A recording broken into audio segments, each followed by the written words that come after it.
Welcome to the deep dive. We're here to cut through the noise and get you straight to the knowledge. You know when you're scrolling online maybe, Yeah. or just searching for something, and you see these completely baseless rumors pop up, especially about celebrities, public figures, that someone's died. It makes you stop, right? It makes you think, wait, what?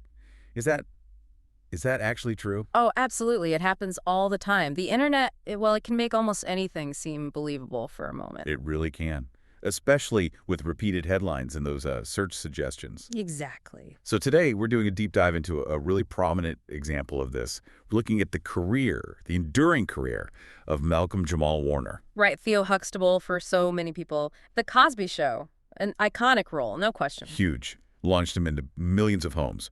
But let's be absolutely clear right up front. Despite what feels like a ton of online searches, things like, is Malcolm-Jamal Warner dead?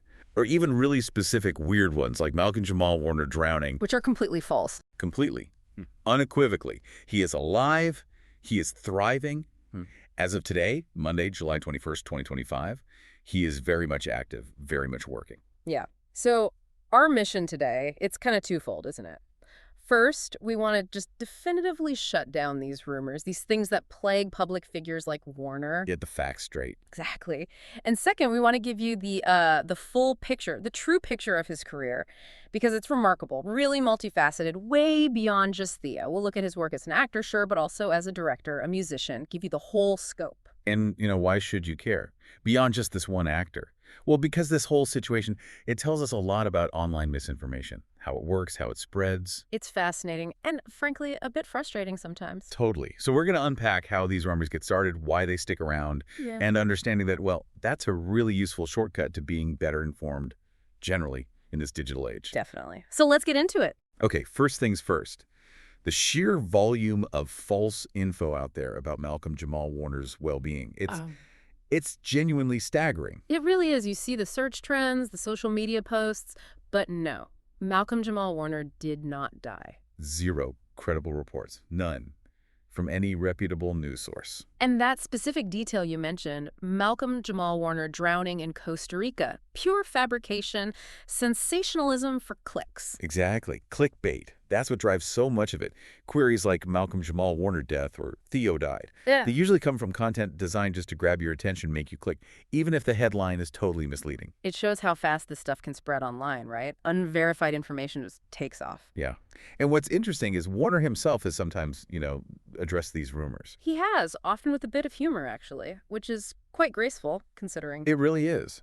But it shows the reality, doesn't it? Public figures sometimes have to actively fight against completely made-up stories about themselves. And the fact that so many people are searching, is Malcolm-Jamal Warner dead, just shows how effective this misinformation can be. It really gets lodged in people's minds. So let's reiterate. As of July 2025, he is working. He's starring in TV shows, he's making music, he's out there making public appearances. His work continues, that's the reality. His contributions to the arts are ongoing.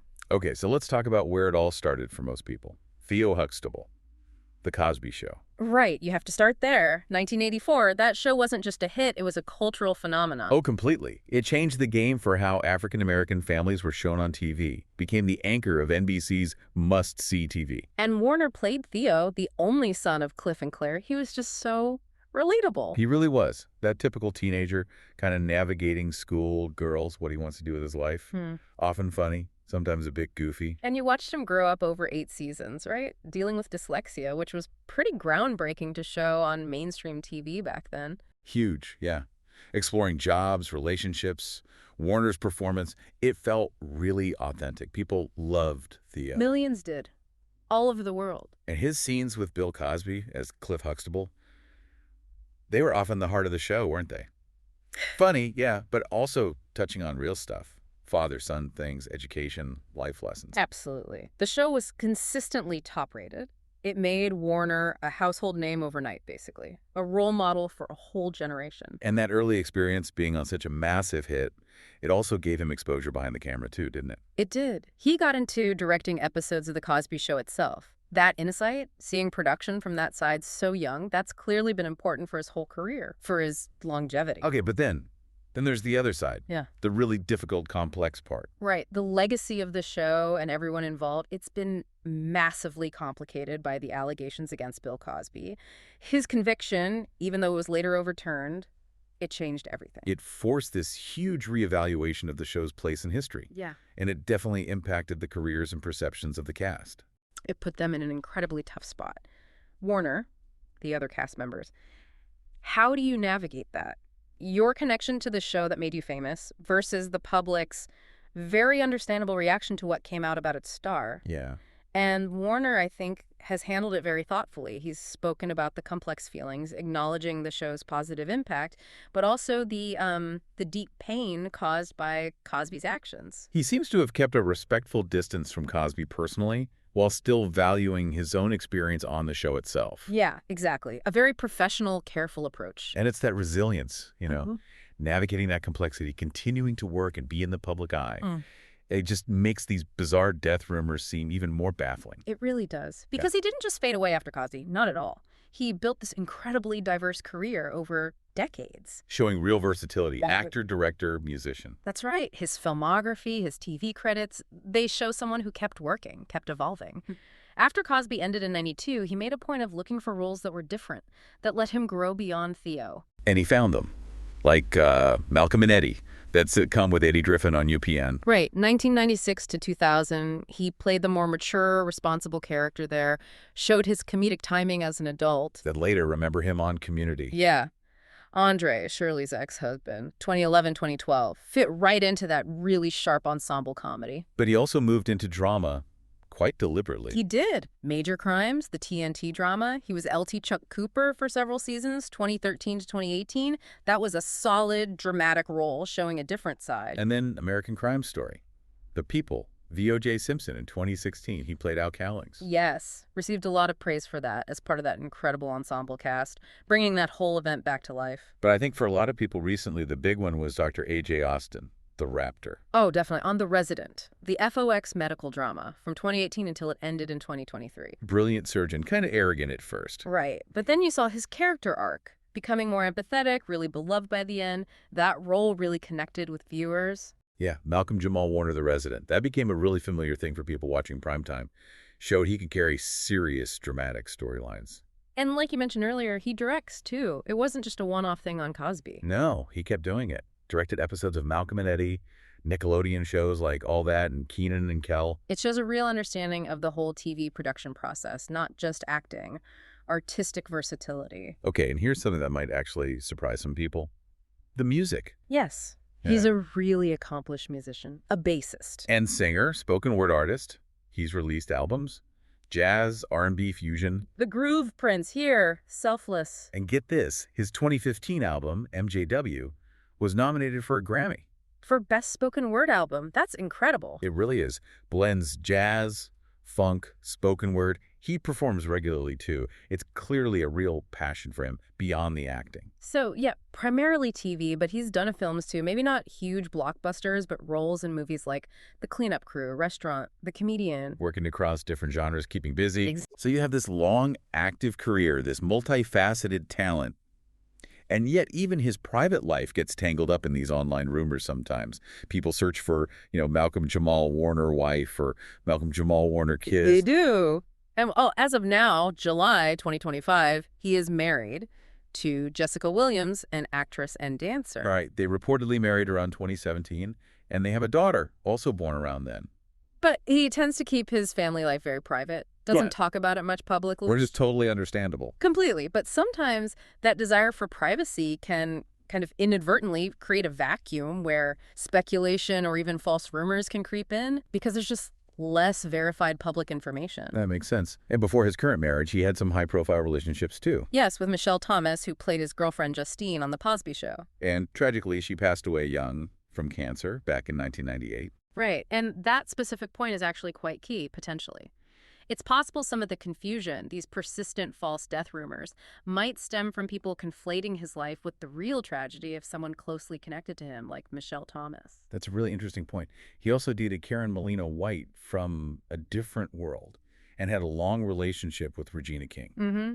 And just to touch on it, since people search for it, Malcolm-Jamal Warner net worth reports estimated around $10 to $12 million as of 2025. Which reflects, decades of consistent work. The Cosby Show earnings, yes, but also everything since then. Acting, directing, music. It shows how steady work and diversifying your talents can build a career and wealth in this industry, even if you're not, say, a huge movie star. Okay, so this brings us right back to the core issue. These rumors, the death rumors, that specific drowning story, they're just such a stark example of how misinformation works online. They really are. When people search TMZ, Malcolm-Jamal Warner, or just who died today, they might stumble across this fake stuff. That Costa Rica drowning thing feels like a classic internet hoax, doesn't it? Maybe mixing up details from some other unrelated event or just totally made up for shock value. Absolutely. And beyond just clickbait, there's this psychological element too.